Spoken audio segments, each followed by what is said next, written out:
Welcome to the Rebel Love Show. We are a once a week broadcast from Manchester, New Hampshire. You can find us on JRev Radio and Voluntary Virtues, and of course iTunes, Stitcher, YouTube, and all that jazz. I am Robert Mathias. And I am Joel Valenzuela. And today our guest is none other than Neal Connor. He is the... actually, what is your situation with the Foundation for a Independent New Hampshire? I am one of the original co-founders and current president of the foundation, and we are a 501c3 tax-exempt organization for educational activities within New Hampshire, spreading the message of independence and why we are better off as a free and independent state. Well, how did it come to you to just come for that of all angles? Well, I had been involved in a couple of campaigns, which also involved presidential campaigns at the federal level. And I was extremely disheartened after the 2008 campaign, after putting so much work, so much effort and money and time into a particular presidential candidate, Ron Paul, because I thought he could really turn back the tide. And we could regain liberties that have been just utterly emaciated from the Constitution, right? And then I just saw how the political machine works on the federal level, or rather doesn't work. Or rather works for some people. Exactly. For the personal annulment of some and to the detriment of every other American here. So I was extremely disheartened, and I realized that it's just not fixable on a federal level, and that if we're going to pursue our own liberty, it's got to be at a more local, more manageable level.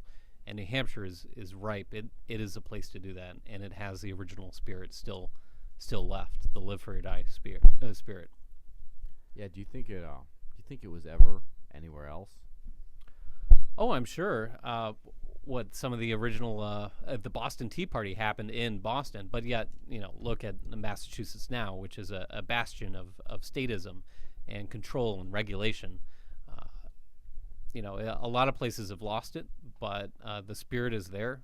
Texas, Montana, even look at Jefferson in Northern California. Granted, they want to be a state, but they want to break off from the state of California because it's gotten so unwieldy. They realize that change cannot be made at such a macro level, that they have to take it more locally. And if that were to happen, the 6 proposed states of California, I think they'll quickly realize that a lot of perhaps their complaints as emanating from Sacramento are really coming from Washington, D.C. And, I think it's just inevitable that a cascade of independence is going to happen across America. It's just not sustainable as is. Well, I'm all in favor of the federal government being, basically not taken out, but like every state just seceding and, nullifying the entire federal government. I don't think that's going to happen right away. But for me, it's just... Sorry, I was distracted for a second. For me, though, it was just how the independence for like Jefferson and whatnot right now in Northern California, all these other secessionists moving on to like Colorado. You're right. It's like everything's just expanding out, where everyone just wants to just like break apart different states. I know like Northern Michigan wants to secede from Lower Michigan. I mean, there's all these other. That's been a debate for a while. Now, I'm sure it's a good first step. Key West. But Conquer Republic. What happens? Do you believe that the last step, though? Is just breaking it all up and localizing power? Is that the last step, or is there something more? Well, as far as the politics that I've been involved in, and the foundation is an educational institute. So just on a personal level, I wouldn't want to conflate the two. But politically, I've always been in favor of course, greater individual liberty, greater personal choice, and that involves a much more radically smaller government and voluntary interaction. And so I think far more people are coming to that conclusion.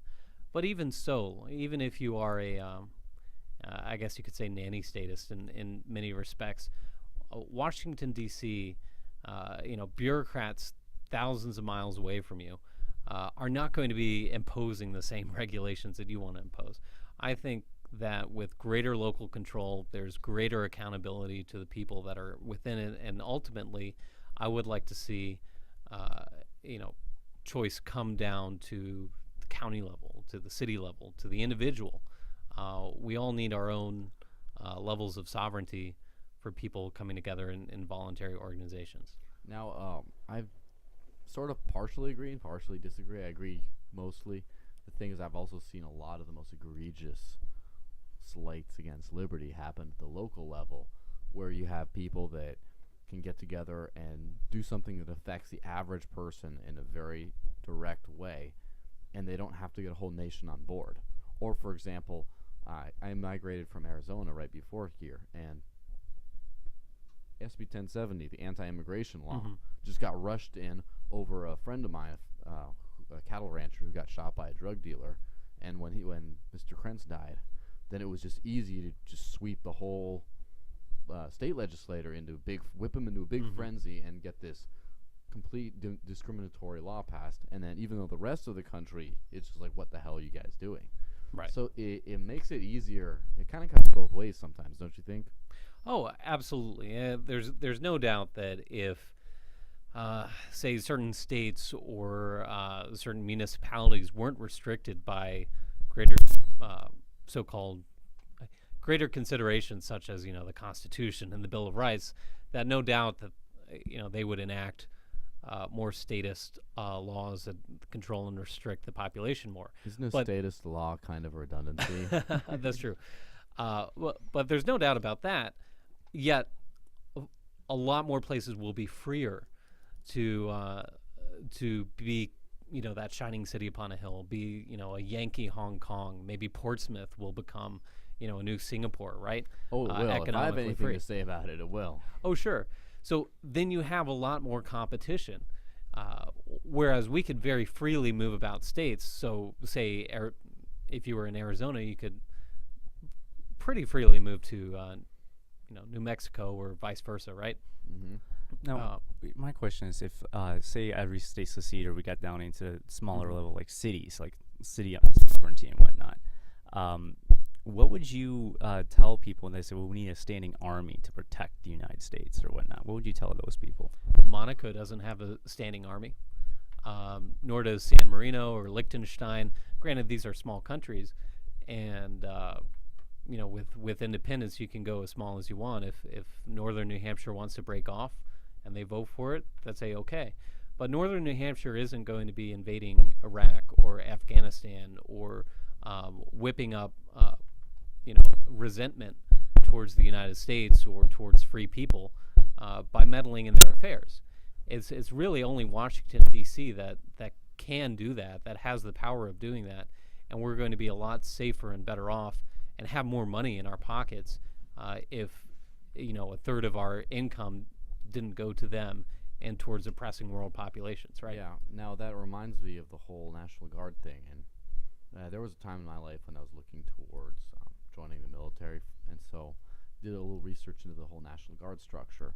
And all the states have their own guard, and the guard is supposed to report to the governor of the state and the president of the United States, except for the D.C. guard, which only reports to the president because there is no governor of D.C. and the mayor didn't count. So the thing is, the home defense force is already in place, the kind that we could, if it was a separated sort of confederation of states, the defense force structure is already in place. It's just that it has the authority of a president to go take it and go abroad and go start bombing brown people like they love to do. It's like every American's favorite pastime, right? But so there's already a place for a volunteer, part-time, just sort of reservist force that just in case the shit hits the fan, they can just rally them all up and all the 50 states come together against a great overpowering enemy, which again, the odds are in this day and age probably very slim. but still, it's in place just in case anyway. I'm sure at a very small fraction of the cost of what the rest of the U.S. military is doing all around the world. Yeah, it's already, the structure is there, and that and Americans probably have the highest per capita gun ownership in all of the world. Maybe you could argue that Switzerland has higher ownership, and Switzerland has a very good defense plan. First of all, they're neutral in pretty much every conflict. I wouldn't say they're isolationists, and that's really the charge that gets thrown against people who say they're for liberty and not intervening over the world, is that they're interventionists, isolationists, rather. But the Swiss, trade with all, and that's what America should do. Yeah, that's the thing about the isolationist charge, is they make it sound like you don't want to even talk to the rest of the world. Well, guns and tanks and bombs aren't the only way you can talk. That doesn't, just because you don't want to bomb the rest of the world doesn't mean you don't want, to be like peace, North Korea, right? Peace, commerce, and honest friendship with all nations. Exactly. And that's kind of funny, that charge. Although I will say something about Switzerland, that they are recently don't really have the gun ownership thing that well. For example, it's illegal for citizens to own ammunition at all.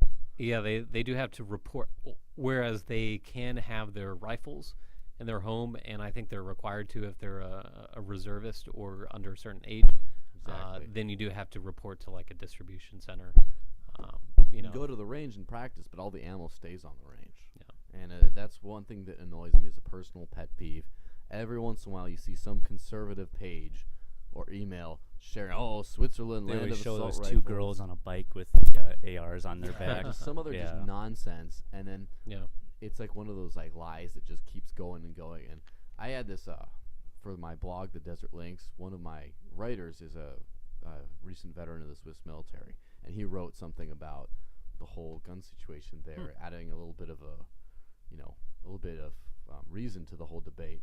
And so I had a good deal of fun finding every single conservative page out there, and in the comments section just be like, "That's wrong. Here's the truth," and just getting my article. And I got a whole lot of views out of that, just trying to set the record straight. Of course, no one really cared, because the next few comments would always be about the original thing about, yes, America needs to learn from the Swiss, and this, and like, whatever. Well, in many ways, we can learn from the Swiss. The Swiss are a confederation, and of cantons that have great amount of autonomy, and you'll find cantons that are less economically free than others, sure, but there's competition amongst them, right? And the Swiss federal government provides very little direction as far as that goes, and the cantons resist quite a bit impositions of the Swiss federal government. We're unfortunately not seeing that enough in America. Yeah, well, I love to look at this from a non-conservative sort of standpoint, because then you start to see glimmers of hope on both sides. For example, in the whole secessionist thing, there's a lot of states or pieces of states that want to secede that aren't gun-toting rednecks, peace, love, America kind of thing. For example, although it's not a secessionist thing, New York State has an intention to start issuing driver's licenses, etc., to illegal immigrants, and considers them state citizens. Now, Nice. the first knee-jerk reaction to that is, oh, look at these illegal apologists, or whatever, they took her jobs, whatever else you want to call it. But then you think about it, state citizen. No one else other than New York has had the balls to come out and say, we believe we get to decide what happens in our little piece of territory, not you, Washington. That does not sound like it would ever come from New York, but hey, I'll take hope wherever I find it. A lot of times liberals will actually go against the federal government, but they don't even think they really are. Like, most liberals will push, pro-pot. That's going against federal regulations and whatnot, but like that's like California, or like California is very liberal, should just secede from the union just as much as, say, like Texas, for like complete opposite reasons, but they're the same reason nonetheless, that they want to be able to operate what they want to do within their location. I don't think there should be borders anyways, but a lot of liberals don't really get the whole secessionist movement like the right does, unfortunately. No, and there seems to be well, I guess on both sides, but I certainly saw a couple of bumper stickers today on a car that just kind of made me irate because it reflects the doublethink that is possible in society today. It was a pro-Obama sticker that said, I like Obama because I want a smart president, or something like that. And then they had another bumper sticker that said, well, an eye for an eye makes the entire world blind. Well, who do you think's making the world blind right now? Drone bombs. Yeah, so I wrote them a note. Really?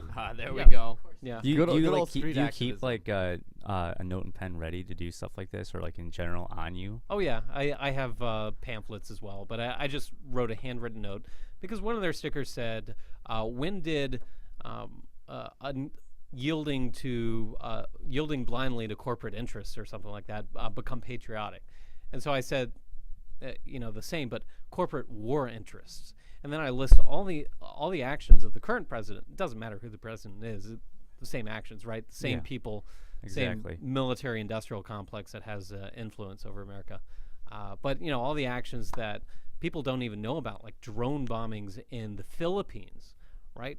Troops on the ground in Central Africa. Yeah. And, of course, I guess America has pretty much always been in recent history in the Koreas, right? Yeah. Exactly. Well, that's like, most people don't even know that Obama started a war in Libya. Like, Mhm. people don't Oh, even. I've talked to people like, oh, I didn't know about that. Yeah, and like, that how, was- What? how do you not know? That like, was that happened all for, in mainstream news too. It wasn't yeah. adequately covered. You know what I'm saying? It's not like, well, they said it one day and then it was gone. Like, this was talked about in mainstream news for a long time, and then people was, I don't know, Libya, I don't know where that is. What's on? But it's not war until you see an American soldier shooting a gun on the ground in a country. If it's just a warship with Tomahawk cruise missiles blasting the hell out of a country that you would never consider going to. yeah, then, if you soldiers no, don't it's- die, then it's not a war, and it's some sort of military police action of some sort. It's diplomacy, There you go. Public relations. right? Yeah. So Yeah, it's kind of a shame.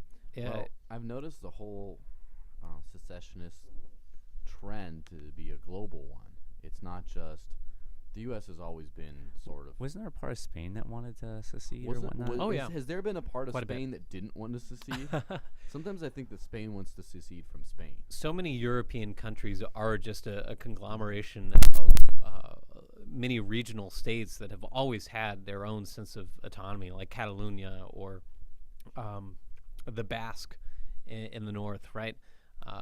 Italy, for instance, is a huge conglomeration of regions that view themselves as pretty much autonomous, but specifically culturally distinct. And it's a surprise to me how Rome still maintains control over that country. But they Yeah. do. And a And lot of people don't know that Italy as a unified nation is an extremely modern concept. It's just very like much so. 100 years or a little bit more, like not that long.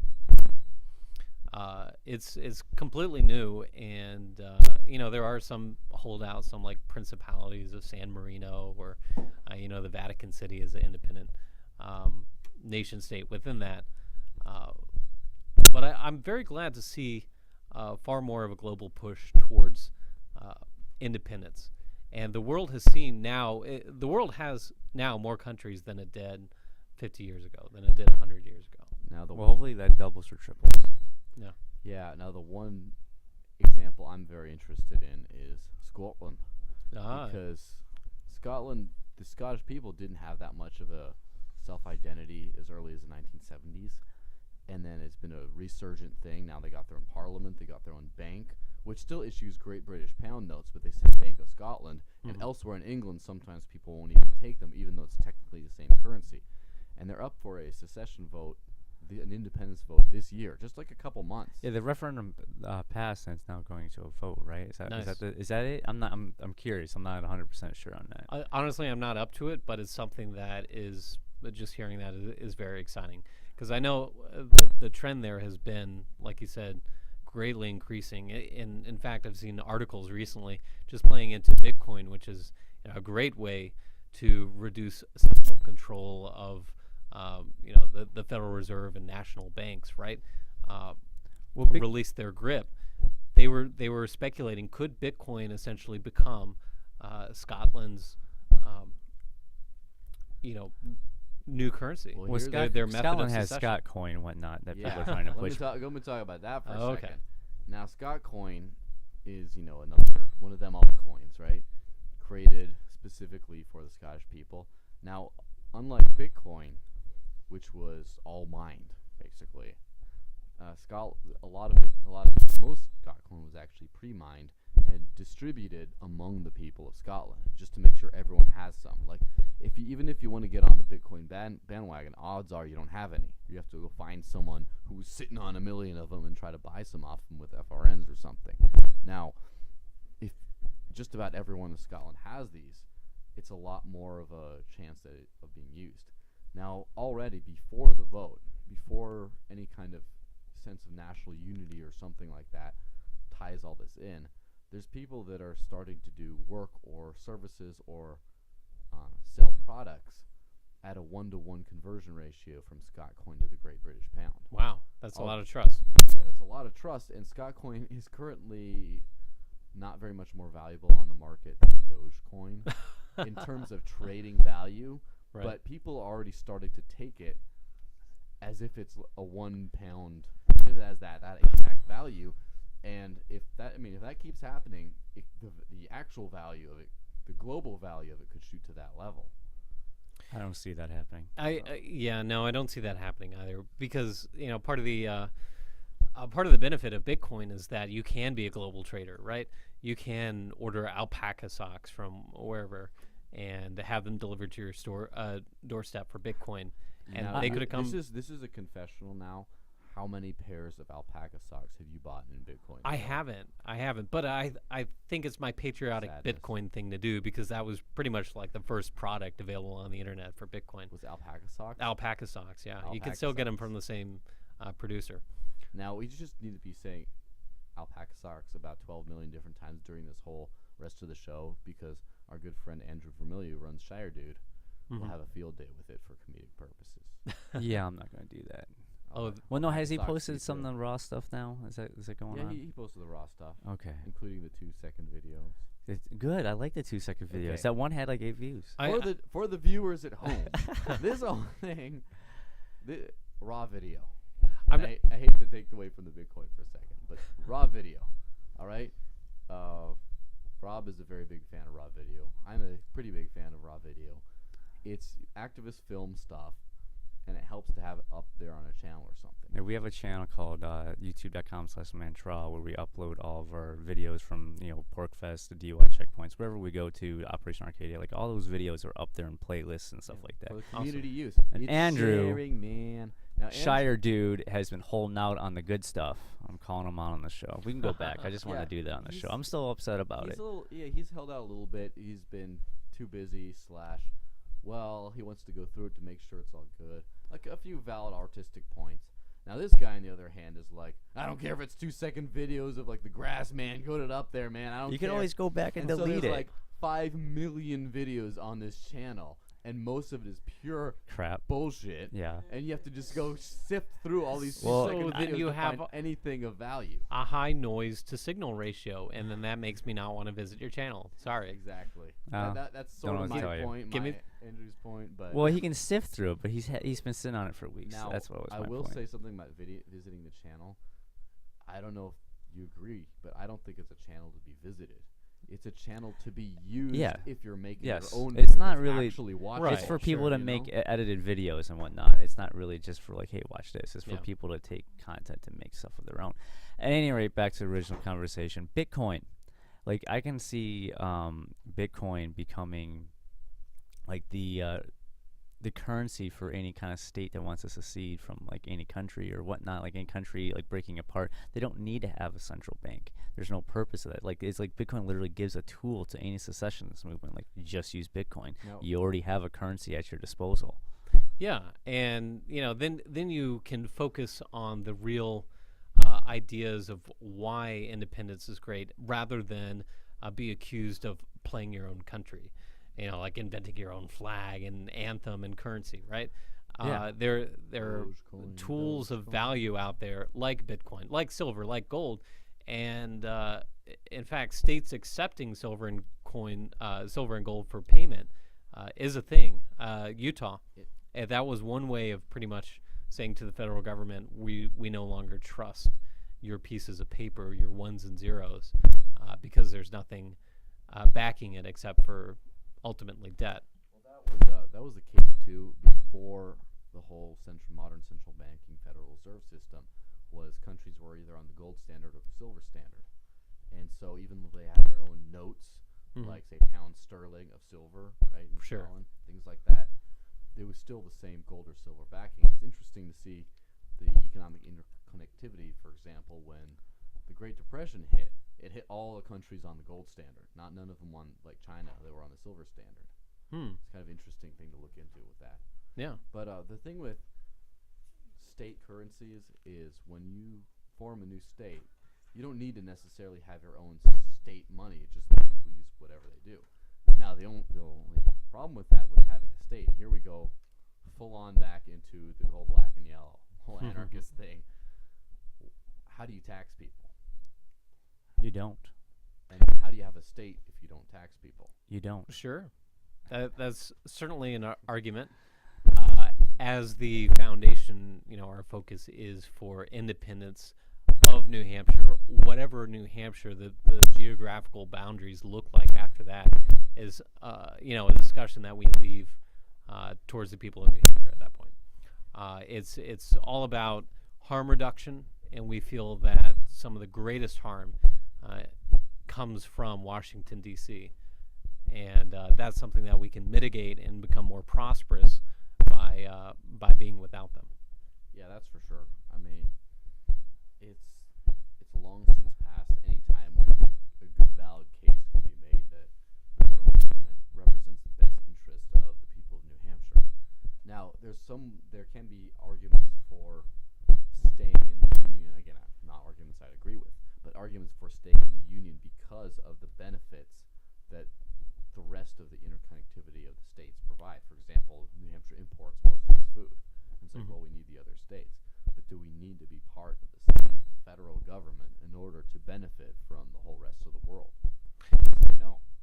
No, not necessarily. And New Hampshire itself has an international border with Canada, and it has access to the sea. It has a seaport.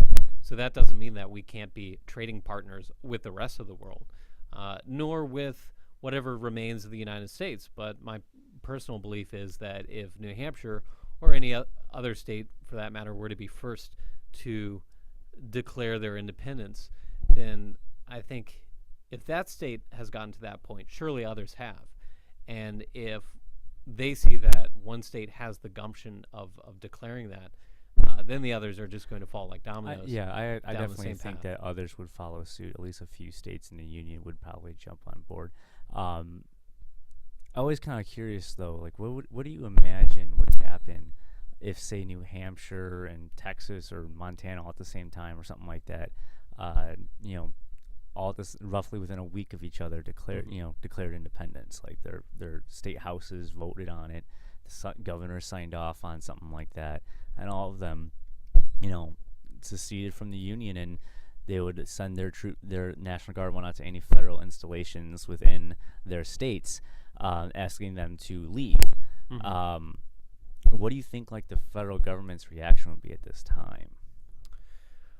Well, that is quite a bit of speculation. Because Well, I mean, like something's if say like our dreams come true, New Hampshire declares independence. Like, how? Like, I'm trying to argue devil's advocate here. Oh, Like, sure. what do you think would happen if New Hampshire and a couple other states together, literally, really hardcore declared independence and forced any government agents that were in the state, whether it be military base or whatnot, to leave?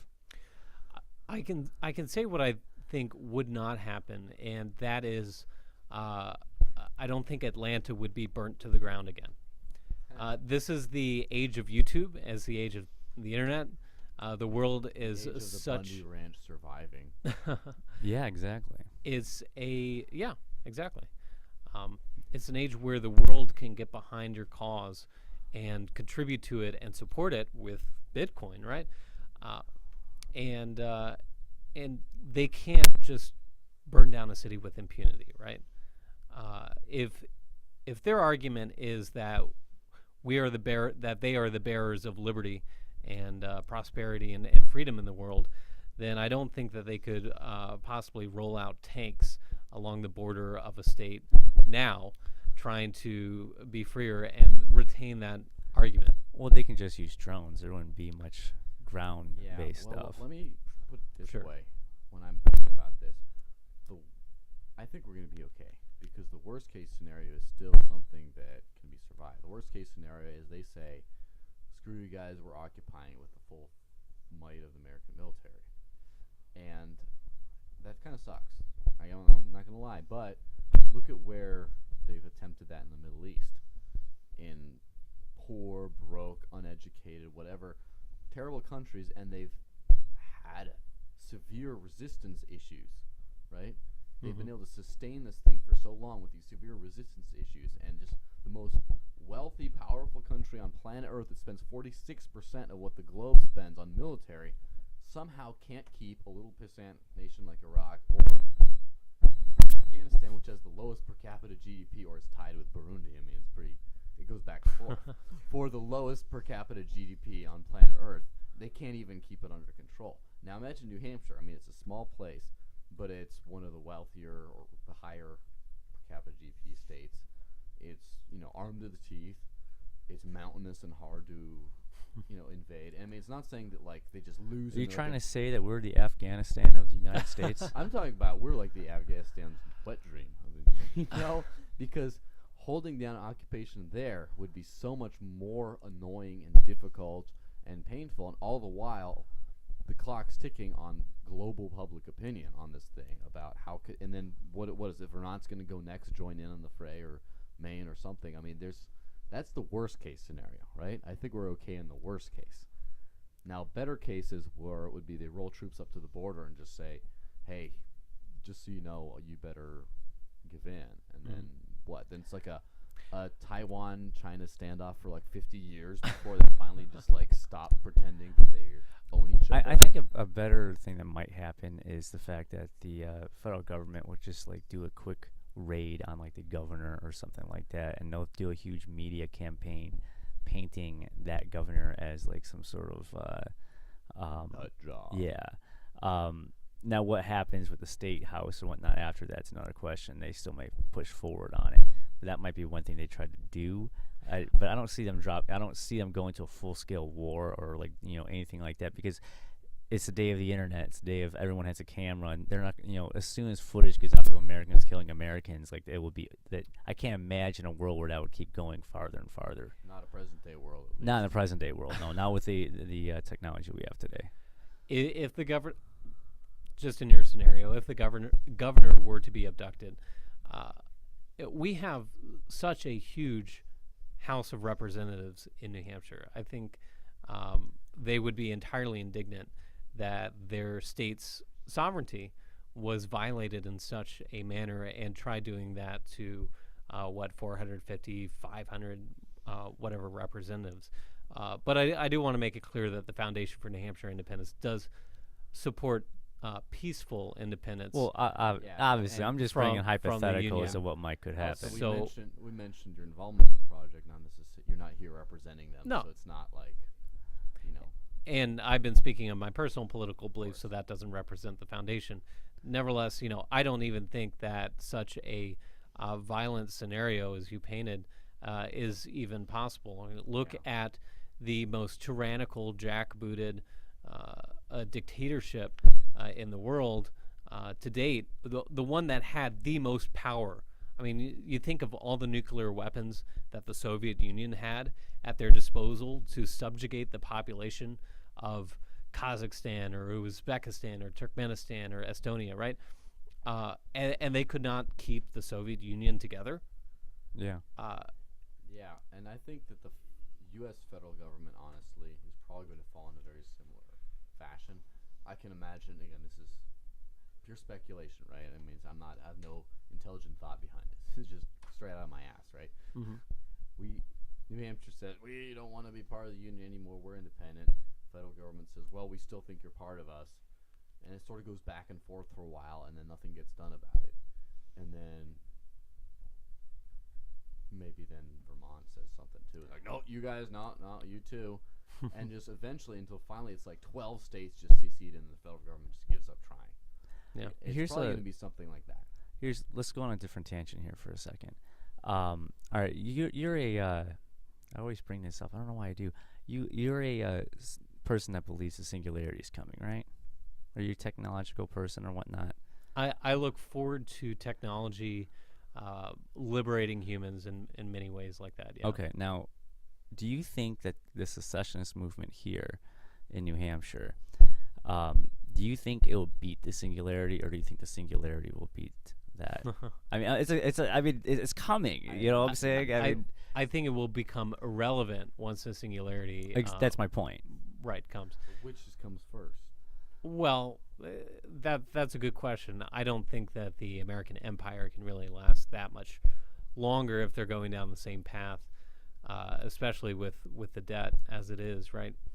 What if China calls in on their debt? That's going to be a really pandemonious day, right? Now that's a quick side note back to Bitcoin. The reason I'm really into the whole alternative currency thing is because what is the value of the U.S. dollar? What happens to it at that point?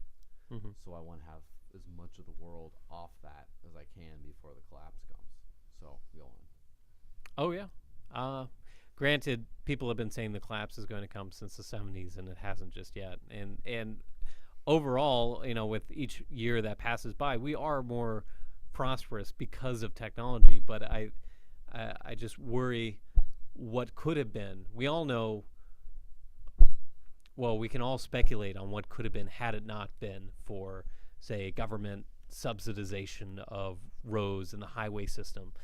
Right, we were at that Bitcoin accepting gas station in northern New Hampshire. One of the Which things is beautiful. Yes, That was a pretty amazing posters thing. everywhere, and one of them was, well, what about the roads? Well, we wouldn't need roads if it weren't for the suppression of technology. We'd have like floating monorails in the sky, right? Now, truth be told about Flying that, cars. the first way back in the early, the late 19th century, early 20th century, they created an all-electric rail system that worked very well for transportation in the cities, and that was a big competition for the fledgling automobile. And the reason the automobile won out is because in the dead of night they came and ripped up all the tracks and were like, hey, what you gonna do now? And so that's why we have the automobile, is because just blunt aggression. And exactly, when people, they can't imagine a life without the roads, it's because it's been 100 years of just entrenchment. They don't, again, going back to Bastia, right? Is what is seen and what is not seen. What is seen is, we're roads and we need the roads. What is not seen is we wouldn't need the roads. In fact, we wouldn't have needed them for decades by now if freedom had had its choice. Yeah, I mean, the technology in cars has not increased at all in the last 100 years. Like, this is, a modern-day computer where, 50, 40 years ago it would have been like the size of this studio. Yet a car is still a car. Yeah, exactly. This has day. replaced my flashlight, my telephone, my computer, my video camera, everything, and I still drive stick. Oh, I drive stick too. It's a lot of fun. But the a Google driving car is an extremely inspiring technological advancement, and you'll still see a good number of people saying, "Well, that's the control car for the new world order." What if they decide to pull you over? And stuff like Skynet's going to take It over. has tangy tangerine advertising on the side and everything. Well, I mean, I'm all in favor of an automated car. Just I want to take it off autopilot. Like, let me drive from time to time. Like those Give me Google that cars option. those Google cars don't have that. There could be a company that But offers it that. was but just nothing more than just like a demo of what it can do, like the one they built, not the. I know they have it in other normal cars. Well, legislative fiat may be that they require the car manufacturer not to allow the person to regain manual control, but rather to pull them off to the side of the road until a public safety officer You know? Now, here, But that's the government getting in the way of technology again. And my concerns about the singularity is that it may not come as fast as it would had we not, if we don't have some sort of free territory on Earth. You could say that Hong Kong is pretty free economically and lots of other places, but just the FDA and every regional variant of the FDA across the world is preventing so much development in terms of biotechnology and liberating us from the evils of plagues and biological sickness. I'm going to give an interesting parallel. The way I think the singularity is going to happen and technology and freedom are going to coincide. I've gone through several computers in my lifetime. I've been using computers since I was like 4 or 5 years old, and every new computer I get, so there comes a time when my desktop becomes covered with icons, right? And that's all the time. We're at the point right now, and I always say, well, I'm going to like organize it, and then I kind of do a little bit. I'm going to get it all nice and organized and we had an out. intervention for this, yet it's still there. We So literally did. I We saw literally that did. last time. Well, here's the thing. We keep on doing that. I keep on intending to do that, and I never completely organize everything. At some point, I just get a new computer and start over. Wow, Right? you get a new computer. Because again, it's that time to like upgrade, right?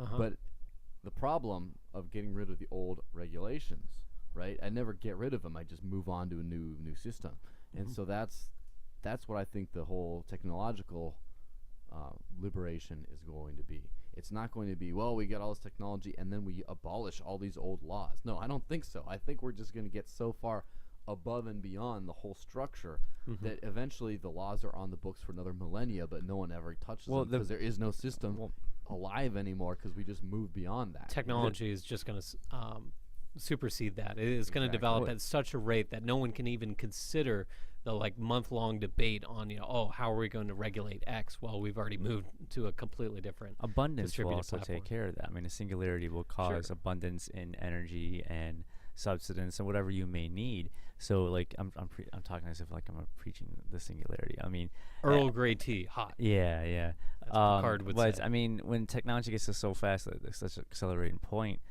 people, if you don't have to go to work, and you can get everything that you need, everything you desire, whatnot, why would you work? Why would you pay taxes? Like, you know what I'm saying? Like all that stuff. A lot of if you had everything you needed, you wouldn't pay anything. No one would pay taxes. And who's going to go work as a police officer or like a judge or something like that? I don't know. You know what I'm saying? Like I have no idea what the world's going to look like, but I can tell you this. I'm excited to see what's going to happen. Yeah. Like I feel like we every day, like we're walking through history, like not just here in New Hampshire with the Free State Project, but like watching the world like accelerate technologically, because to me that's almost like human evolution, like seeing everything like unfold right now. Yeah, and let me add a little layer to that. I don't think the singularity has to happen globally all at the same time. All right? I think that it can happen locally and then spread. And I think that this could be the place you really make it happen first. Or Mars. Well, for example, one thing I noticed, right? This is a very small and very rural state, and internet connectivity, especially up in the north regions, as we encountered in Porkfest, was awful. White Mountains was horrible. However, mesh networking is still in its infancy. However, imagine they already have mesh nodes that can be created. Little, I forget what they're called, Raspberry Pis, little things like that. And you can just throw them out of your car window into the woods while you're driving through it. And just stay there. And so the mesh can just extend through the whole state. Wow. So effectively, you can just, this is like next couple of years stuff right now. Effectively, you could get like a single internet source or a bunch of them, and then just throw mesh nodes all over the state with technology that is either available or soon to be available, and connect the whole state under one big blanket of connectivity. Now, once you do that, and then already you're holding a device which connects you to the world. Well, what if you're wearing a device? What if the device is inside you? Yeah. Bringing the internet more to a global like satellite affair where there are no borders. Like you'd be able to get internet service from just like a satellite above you. Oh yeah. That's something more that we can blow out mesh networks. It's like anywhere you go has internet connectivity. Like, what if Wi-Fi just connected to a satellite? I am looking forward to that. In fact, I posted that a article about the recent. Have you heard the Comcast call? The guy calling up Comcast to cancel his service has been described as Kafka-esque and hellish. It is insane, but it's reflective of the motivations that the incentive structure for quote customer service reps within these big, cable companies, right? Like here in Manchester, we only have really Comcast as an option, unless you want DSL, which is absolutely terrible. You don't want DSL, right? No. Comcast is unfortunately the only game in town. Only game in town, but what does that by? That's by legislative fiat, right? Yeah. Because all these, because of their influence, but also because of NIMBYs who reinforce that, saying, well, I don't want it not in my backyard. I'm not going to let them dig up and put another cable there. Well, yeah, enjoy getting screwed by a cable company for the rest of your internet providing life until we have those geosynchronous satellites that lift the third world out of poverty. Think of third world countries where they don't have access to banks. They may have limited access to services like Western Union, and they have families that are giving remittance to them. Right, but the Western Union is scraping off 9-10% off of that. Think of how Bitcoin and global internet is going to liberate for those most countries. For most developing countries, a person's first computer is a smartphone. Like that's their first computer, and you can put obviously Bitcoin on there and whatnot. I mean, most of us, our first computers were like a Mac from the early '90s, again, or like go a with compact. We again, with us Americans. If you go anywhere else in the world, this is the most computer heavy country on the planet, easily. No, maybe South Korea might have a speed on that. No, even there they're more mobile. They are mobile. There's a lot of desktop StarCraft players. Yeah, there's in Korea. StarCraft. Yeah, StarCraft is but like still. the NASCAR of South Korea. Yeah, and so like while doing I was taking a web design conference, and one thing they pointed out is depending on your region, your design for your website might have to be different because Africa, for example, is majority mobile. So in the United States, well, that's becoming here too. Most people access the web now, probably via their smartphone, not via a computer screen anymore. You still want to keep the desktop computer is a primary consideration for your web design. Now, if you go to most of your audience is from Africa, you definitely want to make sure your web design considers that first because they all have smartphones instead, or not even smartphones, but feature phones. The little crappy phones that can use internet but aren't smartphones. Like they have like a web browser, but it's not. I had one of those. It was awful. Well, I'm glad you joined the smartphone.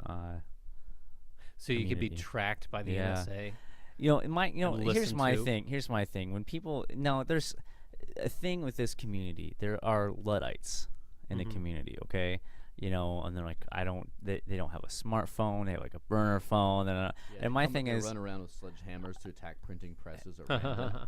Look, I don't want the federal government tracking my everything and like knowing everything I'm doing because they can just, NSA can just turn this mic on. But I'm literally talking to a mic and putting myself out there on the internet anyway, so they can just look at my Facebook and my website and the channel and whatnot. But for me, they can just ask Riaz. Yeah, they can just ask. Yeah, they could. He would know everything. But no, I mean, for me, I don't know about you, but I didn't move here to hide. No, I didn't. And, that's the point of being public in your opinions, is spreading them and, not being afraid to say, well, that's something NSA spying, I vehemently object to that, and you should too. Yeah. But I don't think that those people are necessarily against that because they don't want their opinions known. Well, but rather, I'm all for it, like using encrypting everything and trying to hide using a smartphone. I'm just talking about the people that come here literally to hide. They don't want to use technology, and they're like, "Oh, I'm not on Facebook," and I don't understand some people aren't. I'm going to move to Grafton and live in my hobbit hole. And, exactly. Okay, all right. If those are your values, and those are your values, I'm going to question them because I really think you should bow down and worship skyscrapers and the will of man made visible. And smokestacks are your best friend because they've enabled so much longer lifespans. You have a duty to revere the exaltation of man. Oh man, I'm Is that my pants are feeling tighter now That's because I'm talking wet about dream right there. Well, that's the thing is, and I'm doing the modern world, and there's a lot of people that go to great extent. They go to great lengths to avoid that for liberty-related reasons, like, oh, I'm too hardcore to have a driver's license, or I'm too, other things like Well, that. you have to pick and choose your battles. They'd, like, for example, there have been some people who refuse to get a concealed carry permit, the $10 little shall issue thing like that. And I understand perfectly that you don't want to be on that thing. And full disclosure, I don't have one yet either. But it's funny. It's funny that they have this sort of like badass attitude about it, like, hey, I don't want to ask permission from the state. Yet every single time they're driving their car and they're pulled over, they disarm themselves. Because again, open carrying in a vehicle with a loaded gun is concealed carry. That's the only correct. reason to They get a disarm concealed carry yeah, permit that's here the is big because of that. reason. right. They disarm themselves in front of the cops and bend over like a little fucking bitch in front of daddy's state, and they feel badass about that. Fuck you. I'd rather just pay them $10 so they leave me the fuck alone. And that's lesser of the thing. Like, I'd rather pay a little bit and like fill out some paperwork so that they don't harass me while driving on the road, rather than spend hundreds of dollars and give them all kinds of money and stuff in court and everything. Well, It's not going to be just hundreds of dollars. It's going to be thousands of dollars because you're going to need to hire a lawyer, spend all your time thinking about possibly having, I don't know what kind of charges. possible jail time. Level A misdemeanor, which does carry jail time, maybe a felony, I don't know, in New Hampshire. Either way. And then you're not doing liberty any good. I mean, the whole idea of getting a permit is ridiculous to start with, and the fact that it can do all that, that you're just talking about because someone didn't have something, they didn't ask for permission to do it. Nonetheless, I would still pay the $10 instead of face all that drama.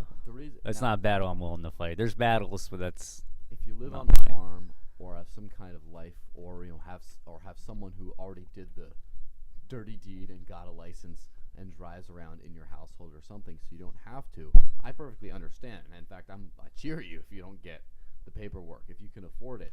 But if you have live a marginal lifestyle and are doing no good to anything or anyone, and are reliant on other people because you don't want to do this hardcore thing for the state, I don't think that's very beneficial. And I've found out, for example, in other movements, right, in the whole sort of lefty, Occupy, whatever, they think they're so hardcore. They think, ooh, the corporate world, man, you don't join with the corporations, and you're just a corporate slave, all this kind of stuff. Yet still, they work at McDonald's or some bullshit minimum wage position just to scrape by, as in they're part of the same corporate machine. They're just at the bottom of the rung, and they're criticizing people who are higher up the rung, who aren't getting shat upon by as many people. And it's like they feel hardcore just because they can't get a real, proper, normal job.